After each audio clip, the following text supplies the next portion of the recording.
Lundi 24 octobre 2022, Madame, Monsieur, bonjour, bienvenue sur RTU2 dans le 12h30. Place au titre.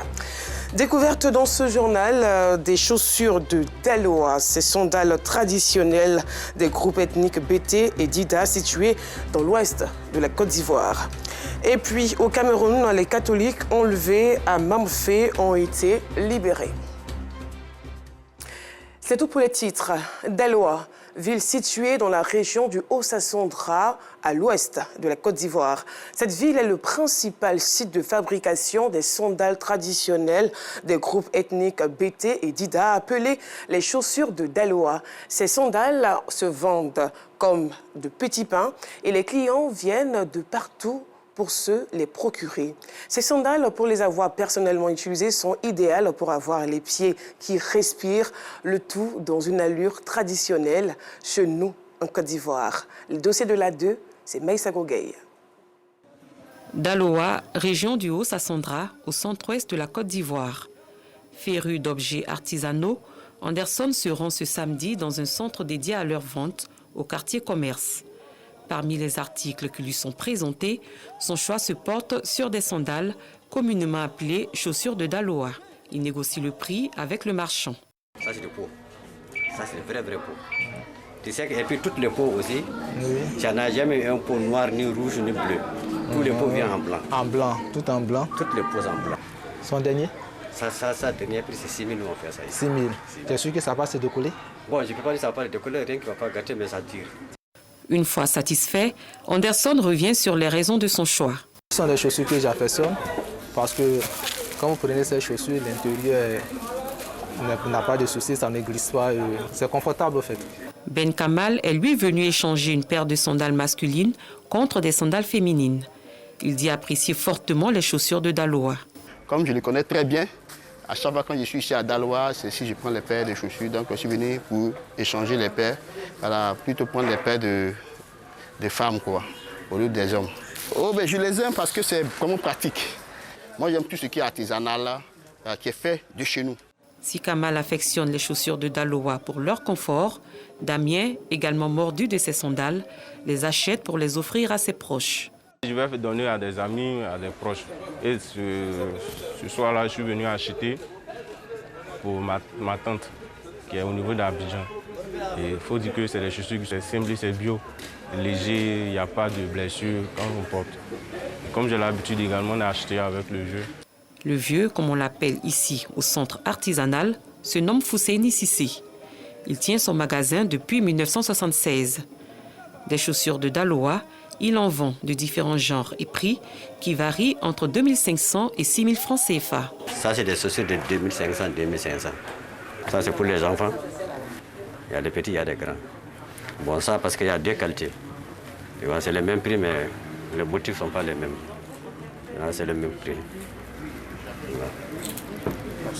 Là, bon, on a des fermiers aussi. On a des comme ça aussi. Ça, c'est des 4000, 4000. Fousseini peut vendre en moyenne plus de 10 paires de sandales par jour. Il fait de bonnes affaires avec les chaussures de Daloa, même si parfois, il n'en vend pas assez. La situation où nous sommes, là, tout le monde les connaît. Ça va pour le moment, ça va un peu, mais on sait que ce n'est pas comme avant, mais ça va. Mais où les prend-il et comment sont-elles confectionnées? Pour le savoir, rendons-nous à la gare routière, toujours au quartier commerce. Ici, comme d'autres artisans, Mohamed, 27 ans, est spécialisé dans la confection, la réparation et la vente de chaussures de Daloa. Formé par son oncle, il a débuté ses activités très jeune. Mohamed revient sur le mode de fabrication des sandales. Les mesures, là, on prend pour tracer. Maintenant, après, on achète ça pour mettre dedans.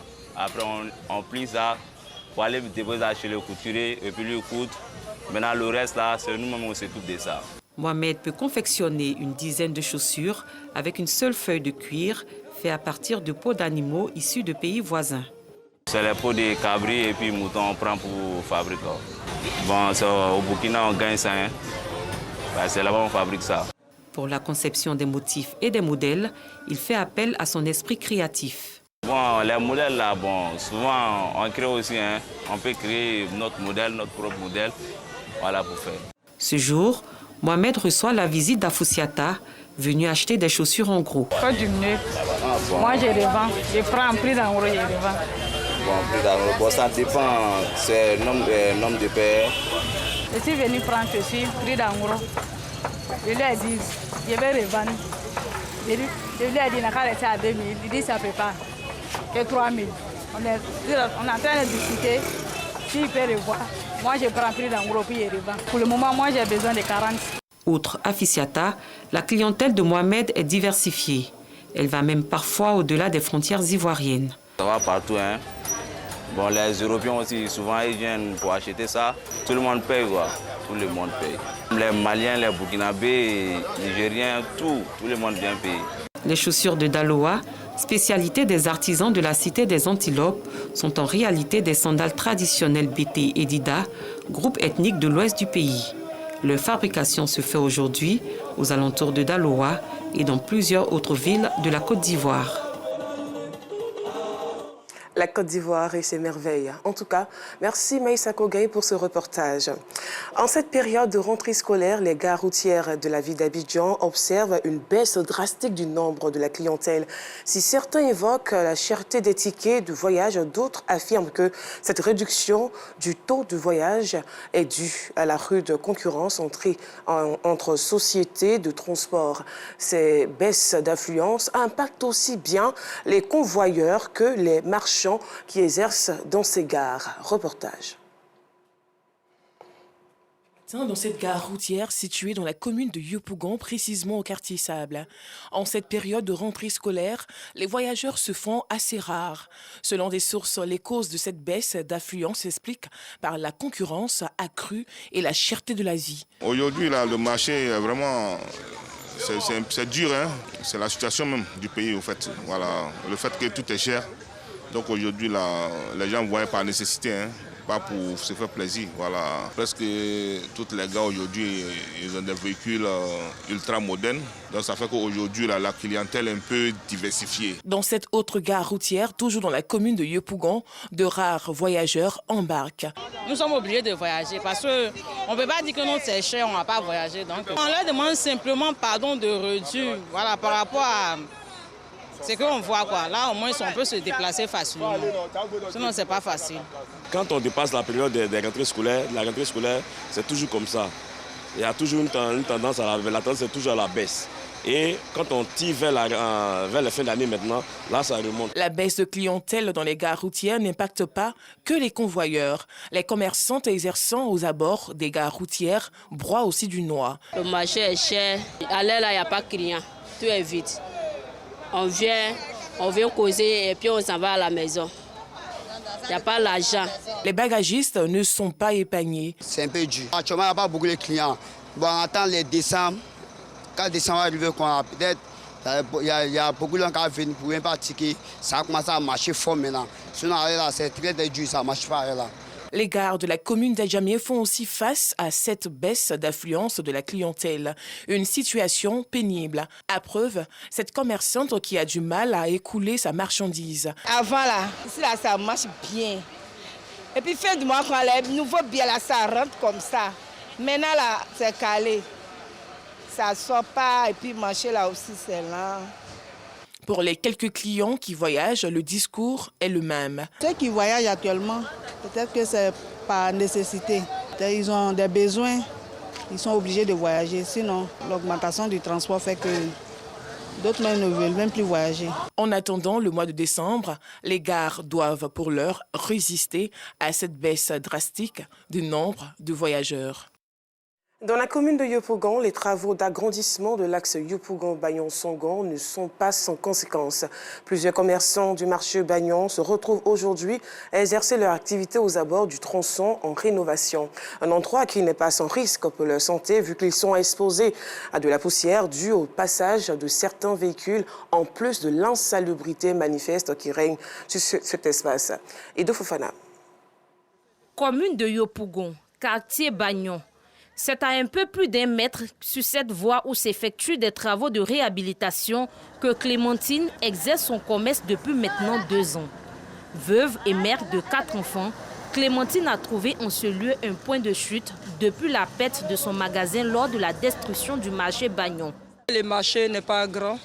C'est ça qui nous fait sortir sur le goudron. Les places c'est cher. Parce que si tu rentres dans le marché, c'est petit aux fesses. Mais si tu rentres que tu veux les places, peut-être si on ne t'a rien dit, 150 000 les places, petites places, 150 000, 100 000.